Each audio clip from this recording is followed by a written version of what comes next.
Driving home, waiting for every single red light. Take your time, I don't mind. I could sit here all damn night.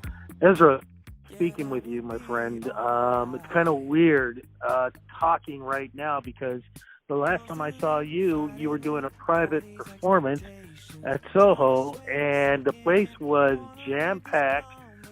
People were loving your performance, and then what are we talking about here? Maybe about a month, 2 months later, we can only talk on the phone because we can't even see each other because the world has changed so suddenly. How are you doing from that great performance to what we're dealing with right now? Oh, it's so funny to think about that as only a short couple months ago, because even though we've only been, isolating for a few weeks at this point, it seems like a different lifetime where would be in a room with that many people in such close quarters. But I'm doing well. I mean, I feel like musicians are pretty well equipped to deal with isolation. We kind of do it to ourselves anyway. So I've just been making as much music as I can with the time that I have. I haven't had a chance to talk to your dad yet, but how's he holding up? And the reason why I'm bringing him up is because I was supposed to see him at the Juno Awards in Saskatoon, and of course that got shut down. How's he doing, and how is he handling the fact that, no Junos, which was the right thing to do, but still disappointing? Yeah, I mean, he's kind of sad about it because he was nominated this year, and that was exciting. He's won a Juno before, but not in a long time. He hasn't really been a part of it, so that was exciting. But he's obviously understanding of the whole situation, and we've been doing a bunch of concerts from home over Instagram Live and whatever. All the whole family has, so we've sort of set up the living room as the venue. So that's what we've been doing, and he's been managing even still. Make sure you please say hello to your dad and your mom and your sister for me, too. And it's too bad that we can't have a chance to talk in person, but over the phone still works because we're talking about new music with you. Congratulations on that. How does it feel getting new music out there? It feels really good. I mean, this process was pretty long. It was mostly me and my awesome producer, Goldchain, in the studio. We did most of this production on our own, and it was at times a very long and tedious process through the winter. And so now that it's finally done, I'm just really excited to put it out there so people can finally hear it. Well, here's the thing, because I'm going to ask you the name of the EP and, what, how is it representing you these days. But you have this really cool old school, new school style. Where does that come from? Because you've got it literally is like a 60s, 70s, 80s, 90s, 2000 groove that you've been able to put it together, but it's still, you can tell that lyrically and musically, you really thinking about, every note and every word and every syllable to make what you're making right now. Well, thank you. That's really kind, first of all. I appreciate that. But I think I come by it honestly just because my parents I've been watching them do this for so long. And, my dad especially, his career has spanned 50 years at this point. So he's been in all of those decades, and I've heard his music from where it started in the 60s to where it is now in 2020. And I sort of just modeled not necessarily my style, but my methods and how I go about making the music. I think I've picked up a lot of stuff from my parents that way. And so I obviously, having grown up in a more modern time than they do, I think my music comes out as sort of the times, but maybe I put it together in more of an old school way, if that makes sense.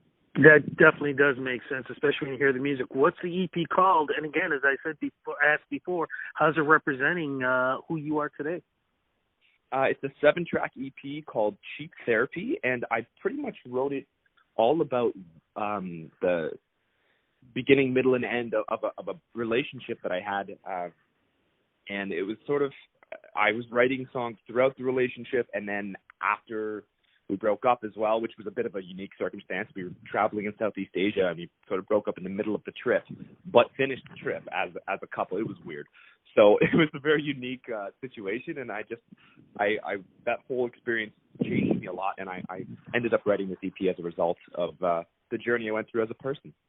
Is there a single out right now?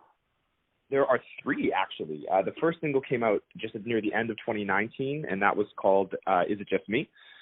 And then I put out 2 more in 2020. One was called Clips, and one is called Easy. And then that's 3 of the 7 tracks, and the other 4 are going to come out on April 9th. Easy. I'm really interested in what that one is about.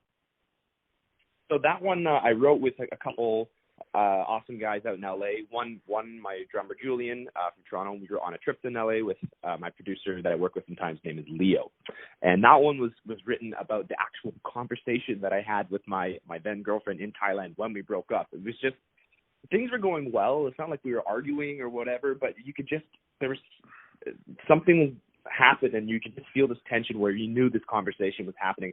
And I remember being out on my own, sort of exploring the town and just not wanting to go back to our room where we were staying, because I was like, if I go back, I know that we're going to have this conversation, and I was kind of doing anything to avoid that.